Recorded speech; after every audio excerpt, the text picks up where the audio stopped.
Salam kasih, hai saudara yang diberkati oleh Tuhan Yesus. Saat ini kita akan kembali belajar bersama eksposisi kitab Kisah Para Rasul pasal 2 ayat 1 sampai ayat yang ke-13. Firman Tuhan ini akan menjadi bahan perenungan warga gereja Masehi Injili di Minahasa mulai tanggal 28 Mei sampai 3 Juni 2023. Sebelum kita belajar bersama-sama, mari kita berdoa. Ya Bapa, sumber segala hikmat dan pengetahuan, taruhlah roh-Mu atas kami, dan penuhilah kami dengan api sorga, agar firman-Mu menjadi rema, menjadi benih yang berbuah dalam kehidupan kami, umat-Mu. Dalam nama Tuhan Yesus. Amin. Saudara-saudara, Kisah Para Rasul pasal 2 ayat 1 sampai ayat 13 di bawah perikop Pentakosta. Ketika tiba hari Pentakosta, semua orang percaya berkumpul di satu tempat. Tiba-tiba turunlah dari langit suatu bunyi seperti tiupan angin keras yang memenuhi seluruh rumah di mana mereka duduk. Dan tampaklah kepada mereka lidah-lidah seperti nyala api yang bertebaran dan hinggap pada mereka masing-masing. Maka penuhlah mereka dengan Roh Kudus, lalu mereka mulai berkata-kata dalam bahasa-bahasa lain seperti yang diberikan oleh Roh itu kepada mereka untuk mengatakannya. Waktu itu di Yerusalem diam orang-orang Yahudi yang saleh dari segala bangsa di bawah kolong langit. Ketika turun bunyi itu, berkerumunlah orang banyak. Mereka bingung karena mereka masing-masing mendengar rasul-rasul itu berkata-kata dalam bahasa mereka sendiri. Mereka semua tercengang-cengang dan heran, lalu berkata, "Bukankah mereka semua yang berkata-kata itu orang Galilea? Bagaimana mungkin kita masing-masing mendengar mereka berkata-kata dalam bahasa kita sendiri, yaitu bahasa yang kita pakai di negeri asal kita? Kita orang Partia, Media, Elam, penduduk Mesopotamia, Yudea dan Kapadokia, Pontus dan Asia, Frigia dan Pamfilia, Mesir dan daerah-daerah Libya yang berdekatan dengan Kirene, pendatang-pendatang dari Roma, baik orang Yahudi maupun penganut agama Yahudi, orang Kreta dan orang Arab. Kita mendengar mereka berkata-kata dalam bahasa kita sendiri tentang perbuatan-perbuatan besar yang dilakukan Allah." Mereka semuanya tercengang-cengang dan sangat termangu-mangu sambil berkata seorang kepada yang lain, "Apakah artinya ini?" Tetapi orang lain menyindir, mereka sedang mabuk oleh anggur manis.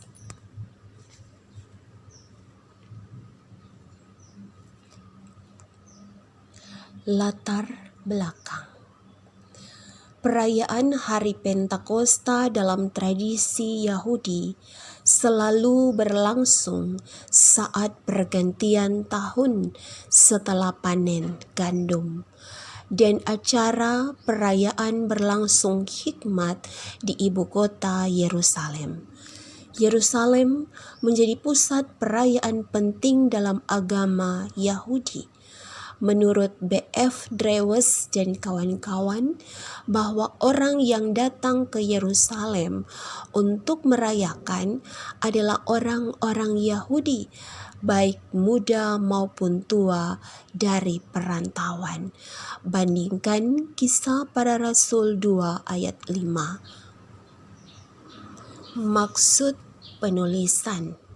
Hari Raya Pentakosta dimaksudkan untuk menunjukkan bahwa Allah berdaulat di dalam Kristus Yesus untuk mendemonstrasikan kuasa-Nya melalui pencurahan Roh Kudus. Karena itu, Yesus Kristus memilih Yerusalem menjadi tempat sentral bagi para murid untuk berada di sana saat penggenapan janji Bapa kepada mereka. Kisah Para Rasul pasal 1 ayat 4 dan 5, Lukas 24 ayat 49, Matius pasal 3 ayat 11, Markus pasal 1 ayat 8, Lukas pasal 3 ayat 16, dan Yohanes pasal 1 ayat 33. Tafsiran.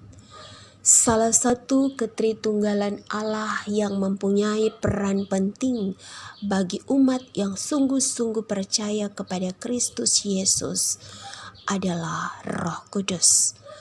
Suasana turunnya Roh Kudus pertama kali dimulai pada hari Pentakosta, sesudah Yesus naik ke sorga. Roh Kudus dicurahkan sesuai janjinya kepada para murid, dan Alkitab menjelaskan bahwa murid-murid Yesus dipakainya sehingga 3.000 jiwa bertobat pada hari tersebut, dan hal inilah yang disebut dengan lahirnya gereja mula-mula. Hari Pentakosta merupakan hari raya terbesar kedua dalam sejarah orang Yahudi. Pentakosta merupakan perayaan penuaian setelah panen gandum ketika hulu hasil dipersembahkan kepada Allah. Bandingkan Imamat pasal 23 ayat 17. Pentakosta atau Hari Raya 7 Minggu, Ulangan 16 ayat 10, atau hari yang ke-50 setelah Hari Raya Buah Sulung, Imamat pasal 23 ayat 16. Menurut Briel, Hari Raya Pentakosta terjadi 50 hari sesudah Hari Raya Perjamuan Buah Bungaran. Pada hari itu, biasanya seorang imam Israel mempersembahkan gandum atau padi yang pertama-tama matang untuk dipotong. Maka pada hari Pentakosta di Yerusalem, ketika imam sedang mempersembahkan 2 buah roti unjukan kepada Allah, maka pada saat itulah Roh Kudus turun ke atas jemaat, sehingga jemaat dapat mempersembahkan hidupnya kepada Allah sebagai satu perhimpunan orang yang percaya kepada Yesus melalui pekerjaan Roh Kudus.